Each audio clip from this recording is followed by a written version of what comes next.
Well, welcome back to the channel, my friends. And so today's mortgage tip is what I call the trifecta. Now, I know there's probably a lot of different names out there for this method, but again, it's what I call it. The trifecta is when you provide three value adds to what you are providing a client or professional you would like to work with. The more value we can offer anyone, the more it sends thoughts through the other person's mind that this will be a great opportunity for them. Earlier in my career, I would only focus on one thing. I would take the information that the client provided me and try to find a loan program that met that one need. Example would be if a client would say to me, listen, I just want to save money. I would look to improve the client's interest rate. As I became more seasoned, this approach switched. I started thinking outside of the box. Now, if a client says this to me, I just want to save money, I ask them, what exactly does that mean?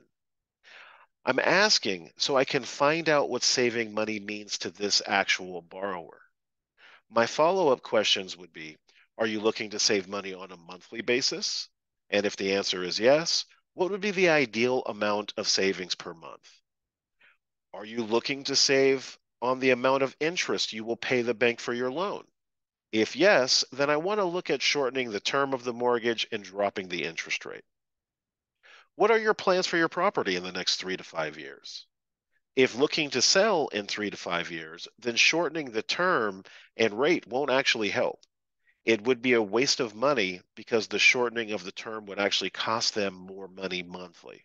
Now, listen, this will, of course, bring down their balance on their loan quicker, but who's to say in 3 to 5 years what the value of the property will be?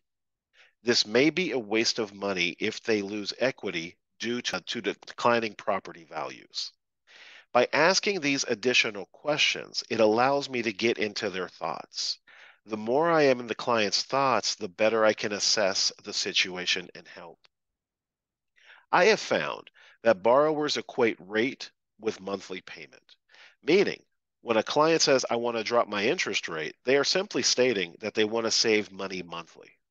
When I pull their credit, I can see how a client lives their life.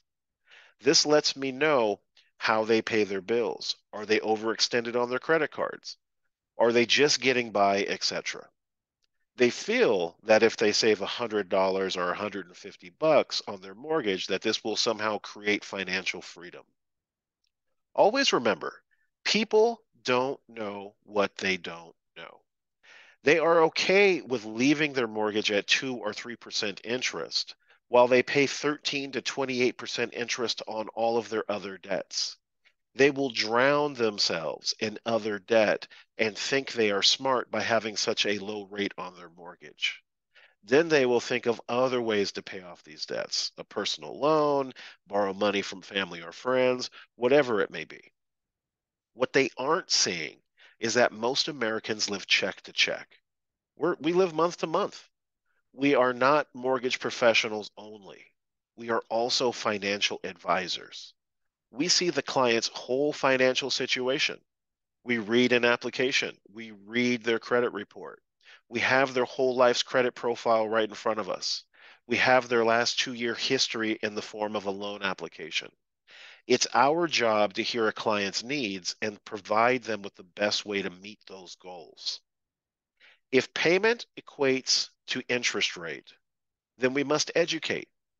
If you have a borrower with 2% interest on their first mortgage, but pays $1,500 on credit cards and car payments, if you see over the last 2 years they have worked 3 different jobs, if you can see on the credit report that they have missed payments on their other debts, if you can see that they have medical collections, little collection accounts of $200 or less, they have a credit score of 650 or less, they are showing you that they don't have it under control.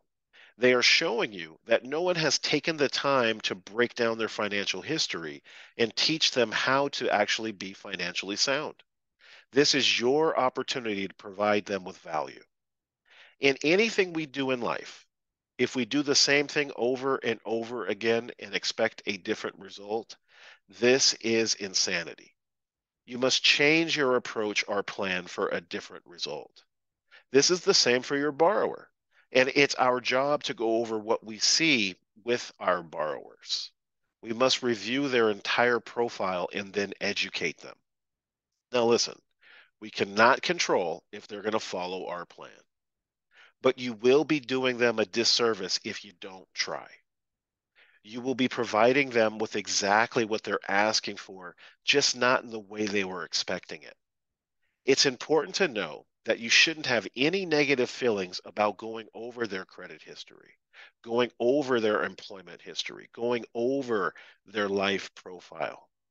This is the part of assessing the layer of risk. You are also reminding them that things haven't been the best in the past, but you are here to make sure the future is bright. If this client has equity in their property, a low FICO score, drowning in monthly debt, then 100% they should be doing a cash out refinance. I don't care if the interest rate is 15%. If they are saving a significant amount of money, it helps them breathe monthly, then it's the best plan for the borrower. Now, here would be a trifecta in this example.